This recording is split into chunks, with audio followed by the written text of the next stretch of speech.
Hi, how you doing?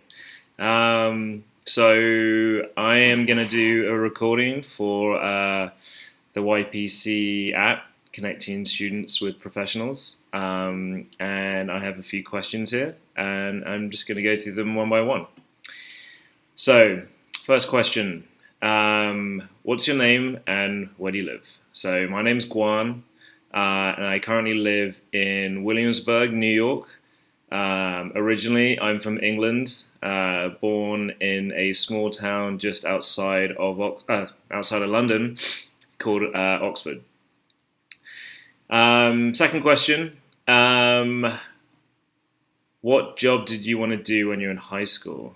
I don't know. I can't even remember. I remember really enjoying business studies. So in England, you have a class called business studies where they teach you, like, it's like a combination between economics and the kind of psychology behind business, including like marketing and things like that. And I really enjoyed that. I can remember not enjoying economics, like pure economics. So it was just a good bridge between the two. So I always kind of knew I wanted to do something in business. Um, for some reason, I wanted to be a management consultant, whatever that means. I still don't even know right now. But yeah, I knew I wanted to do something in business when I was in high school. Where do you work and what do you do now? So I work for a company called Code and Craft. I started this company with a few friends 2 years ago. We're based in New York, and what we do is we say we're essentially a third-party R&D company. So we work with our clients to help them test opportunities within the marketplace by bridging the gap between strategy and execution. So we're really big believers in the lean methodology, progress through proven iteration, prototyping, design thinking. So a lot of the same things that are taught at UA Maker School. What was your career path to get to your job? So it was kind of random. I left college, still wanting to be a management consultant, and I interviewed for a few big companies like Accenture and Deloitte. I didn't get any graduate placements, so I ended up going to Shanghai for 4 months to try and learn Chinese, which I failed at miserably. But in the process, I was introduced to somebody who was starting a online e-commerce store in London, and we got along really well. And she asked me what I wanted to do, and I was like, I had no idea. I mean, this was 11, 12 years ago in England, so this was really very, very early on in the e-commerce industry in England. So I kind of knew what e-commerce was, but I had no idea what it actually entailed. So when I was in Shanghai, this woman who I met just before I left said, "Hey, look, there's a position opening up in the marketing team. So if you're interested, why don't you come back and interview?" And so I was like, "Fine," you know. So I hopped on a plane. Went back to London, interviewed for the job. I love telling this story because I actually completely bombed the first interview. It was the worst. Actually, the second interview, it was with my future boss, my marketing director. Absolutely terrible interview. I kind of actually just stopped halfway because it was just so bad. But the reason why it was bad, because in England they ask you to do a lot of kind of tests, like mental arithmetic tests. So, you know, trying to kind of understand how you would problem solve within an interview. And I hadn't done any mental arithmetic for years. You know, I was like writing essays and things like that. So obviously I knew how to kind of do simple arithmetic, but kind of on the spot, I just freaked out. Anyway, I failed. I knew I didn't get the job, but I came back to my house after the interview, and I was just so mad at myself. I was like, look, I just need to email this guy and just tell him that I'm just not a complete idiot, and that, you know, it was just a really bad day. So I emailed him, and I didn't expect a response, but he replied back to me and said, look, go on, that was the worst interview I've ever done in my life. But I really like the fact that you kind of emailed me back and was just like acknowledged that and knew that you could do better. So he ended up giving me a second chance. And yeah, I nailed it. I mean, I went back and I studied really hard, went back and I nailed it, got the job. And, you know, that was really one of the best things which could have happened to me to get into a startup at that time. I worked with some really incredible people. And I learned so much, and that really kind of led me on a path within the e-commerce world. So I came to the States, and I worked with Ralph Lauren's daughter running her e-commerce department for her candy store, Dylan's Candy Bar. And then I went on to be the VP of e-commerce for a women's fashion company. And then, you know, after a few years of that, I decided to kind of come back into the startup world, and fortunately I met my partners and we started this company.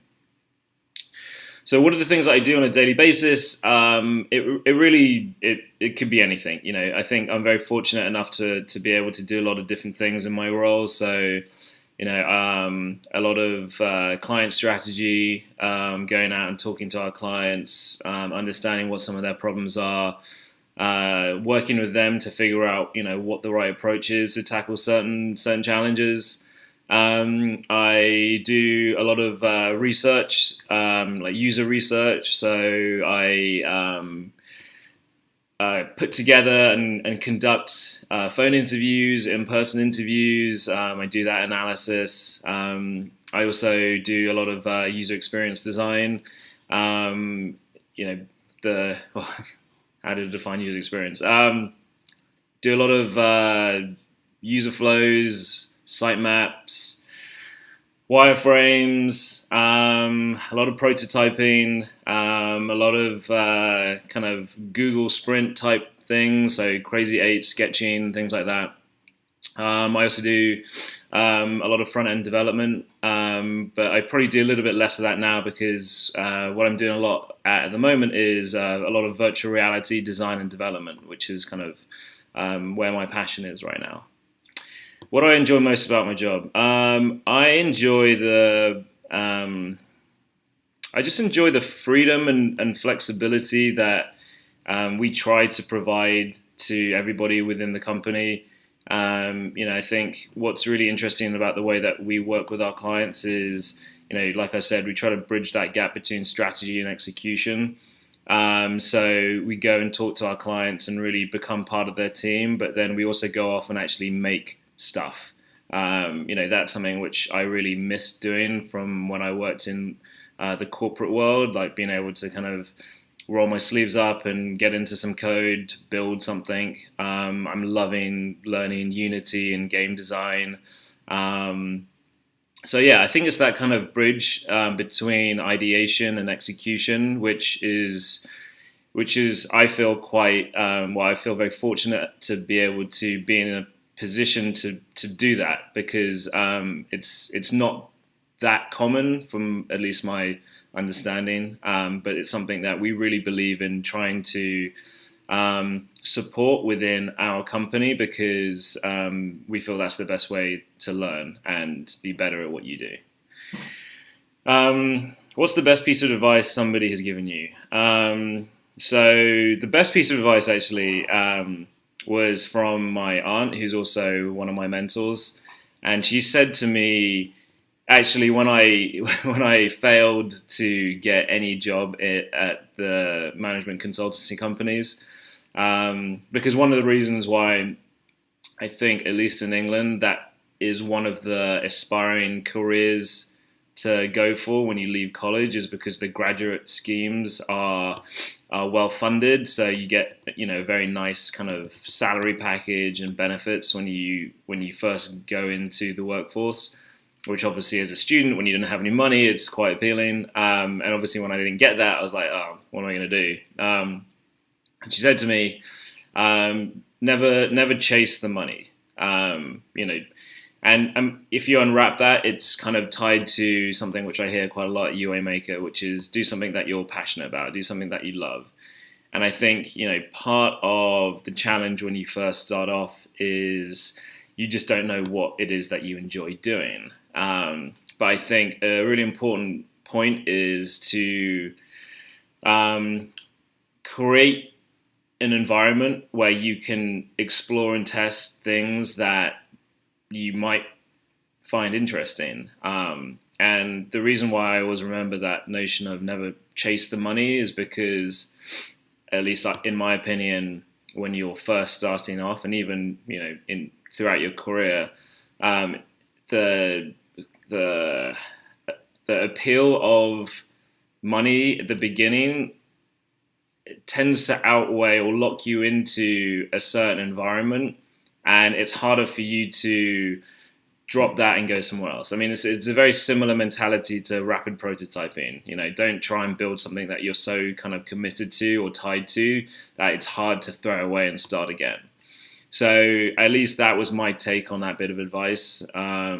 You know, don't chase the money, and if you are fortunate enough and you work hard enough to be able to do something that you are really good at, then there's a higher chance that the money will come. So that's all the questions I have. I hope that was interesting and somewhat useful, and great.